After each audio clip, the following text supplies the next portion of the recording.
All right, Mr. Tabbytite, thank you for joining me. Yeah, Um, happy to be here. Appreciate it, man. So you've been active for years, and your opponent, he's just had one fight with a 9-year gap.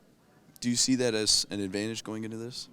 I'm not sure. I mean, I'm pretty sure he's been training this whole time, so I'm gonna treat him like any other opponent that has. So, and I know he's a fighter, so he don't back down. He doesn't give up. So, I'm ready for anything. Yeah. I noticed you have a pretty diverse, like, striking background, but we were mentioning you've done cage grappling as well. I'm a blue belt in jiu-jitsu as well. I train at the Factory Grappling Club. That's where under Coach Clay Mars. And then yeah, I've done a couple AGF tournaments, and then I've done a few like cage grappling matches. I'm undefeated in cage grappling matches too. Okay, nice. Yeah, I was going to ask, I noticed you had a couple of submission losses way early in your career. Yeah. But are you worried about the grappling of Cody at all? No. So my first 6 fights, I didn't have any training. I just fought. I just jumped right in there, and after my 6th fight, it was my MMA debut. I got taken down a lot, choked out in the 3rd round, and then I was like, all right, well, I need some ground game, so I started working on that, and I've been doing that for about, I think, 8 years now. So still a blue belt. I don't hardly train gi, so you know how that goes, but it's it's fun. Yeah, you're plenty comfortable on the ground. Yeah, I'm That's- not worried. That's really interesting, man. Most people don't learn on the job like that. Yeah. What made you just start fighting? Growing up, I have 7 brothers. Growing up in the house, we had 5, or there were 6 of us, 3 big boys, 3 little boys. I was the oldest of the oldest of the little boys, and like we just got into a lot of fights all the time. You know how brothers are.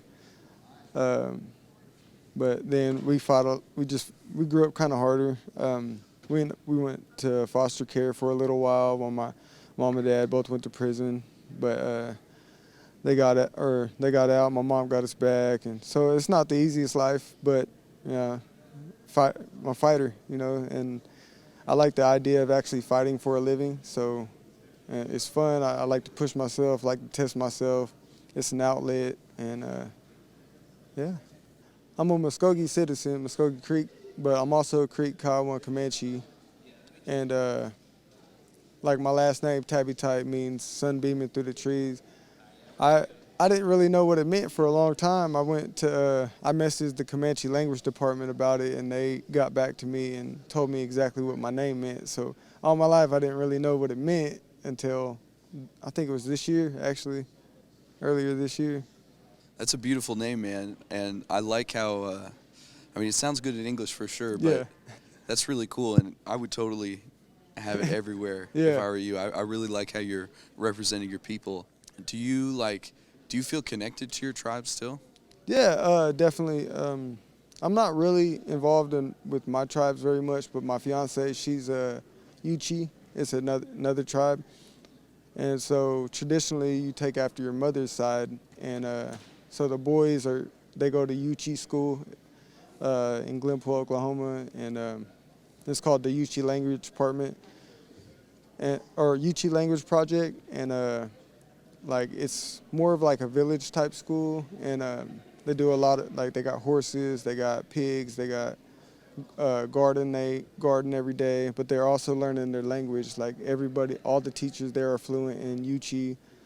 They do have adult classes that I attend every now and again. So I'm trying my best to get involved. I do want to learn my tribe's language eventually as well. So I know they have classes, and that's something I plan on doing as well too. That's really cool. Yeah, not a lot of people have that, sort of connection and reconnecting with an old language. I want to bring it back to the fight, though. Do you see a finish happening tomorrow? I don't really look for the finish no more. I gassed out. I think the last time I was really looking for it, I hurt the dude a couple times, and then I ended up losing the 2nd round by TKO, which I got tired. I couldn't fight. Like, my arms weren't working. that was the last time. The fight after that, I went all 5 rounds, won my first title. But I don't look for the knockout or finish anymore. I do want them. Highlights are cool. They're good for publicity and stuff like that. But I just try to put on a good show, have fun. I love the sport. I love competing. So, yeah. That's a great answer. Being patient is always important. Yeah. And not forcing anything is definitely good. Definitely. If you watch my fights before, you can see, I stay pretty composed for the most part. I try not to get overzealous, slug it out, and just do what I have to do. Yeah, you certainly seem like a composed guy. Thank you so much, Mr. Tabbytite. Thank you.